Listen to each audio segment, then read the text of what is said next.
കൂടുതൽ വാർത്തകളും വീഡിയോകളും കാണാൻ ഈ ചാനൽ സബ്സ്ക്രൈബ് ചെയ്യുക. കൂടെ ബെൽ ബട്ടൺ അമർത്തുക. നമസ്കാരം. ആയുസ്സും മരണവും ജ്യോതിഷത്തില് ആയുസ്സിനെ ബാലാരിഷ്ടം 12 വയസ്സിന് താഴെ, 32 വയസ്സ് വരെ അല്പായുസ്സെന്നും, 64 മുതൽ 70 വയസ്സ് വരെ മധ്യായുസ്സെന്നും, ദീർഘായുസ് 100 വയസ്സ് വരെയും പൂർണ്ണായുസ് 120 വയസ്സ് വരെയുമാണ് ജ്യോതിഷത്തിൽ തിരിച്ചിരിക്കുന്നത്. അമിതായുസ് 120 വയസ്സിന് മുകളിലാണ്. പണ്ട് കാലത്തൊക്കെ 120 വയസ്സിന് മുകളിലായിരുന്നു. ഇപ്പോഴായുസ് കുറവാണ്. ഇപ്പൊ എല്ലാവർക്കും അല്പായുസാണ്. മാത്രമല്ല, നമ്മള് തപശക്തി കൊണ്ട് അനന്ത ആയുസ്, തപശക്തി കൊണ്ട് സന്യാസിമാരൊക്കെ തപസ്സുകൊണ്ട് ശക്തി നേടി മരണത്തെ ജയിക്കുന്നവര്, അനന്തശക്തി കൊണ്ട് മരണത്തെ ജയിച്ചവര്, ഇങ്ങനെ 7 തരത്തിലാണ് നമ്മൾ ആയുസ്സിനെ തരംതിരിച്ചിരിക്കുന്നത് ജ്യോതിശാസ്ത്രത്തില്. 7 തരത്തിലുള്ള ആയുസ്സുകളെ സൂചിപ്പിക്കുന്ന അനേകം ഗ്രഹയോഗങ്ങൾ ജ്യോതിശാസ്ത്രത്തിൽ ലഭ്യമാണ്.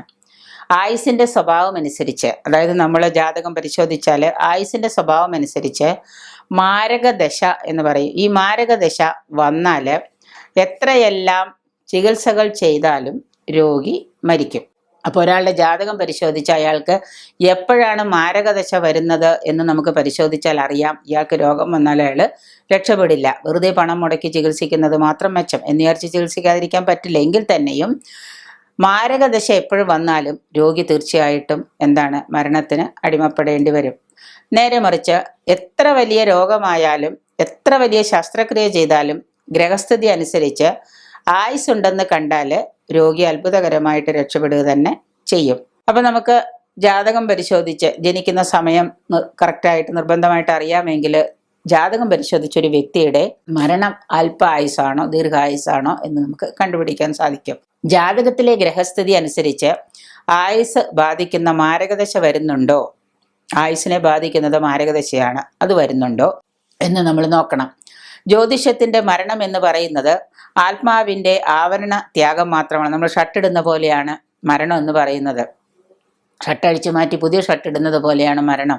നമ്മൾ ജീവൻ വെടിഞ്ഞ് ആത്മാവിനൊന്നും പറ്റുന്നില്ല, ശരീരം ഉപേക്ഷിച്ച് പോകുന്നു എന്നാണ് ജ്യോതിശാസ്ത്രത്തിൽ സിദ്ധാന്തം പറയുന്നത്. എന്നാൽ ആധുനിക ശാസ്ത്രം മരണത്തെ അപരിവർത്തനീയമായ ജീവിതാന്ത്യം എന്നാണ് വിശേഷിപ്പിക്കുന്നത്. ഇനിയൊരു പുനർജന്മം ഇല്ല എന്നാണ് ആധുനിക ശാസ്ത്രം വിശേഷിപ്പിക്കുന്നത്. ജ്യോതിഷത്തിൽ നേരെ മറിച്ച് നമ്മൾ പറയുന്നത് നമ്മളുടെ ആത്മാവിന് ദോഷം വരാതെ, ആത്മാവ് ഒരിക്കലും നശിക്കാതെ ശരീരം മാത്രം ഉപേക്ഷിക്കുന്ന ഒരു അവസ്ഥയാണ് മരണം.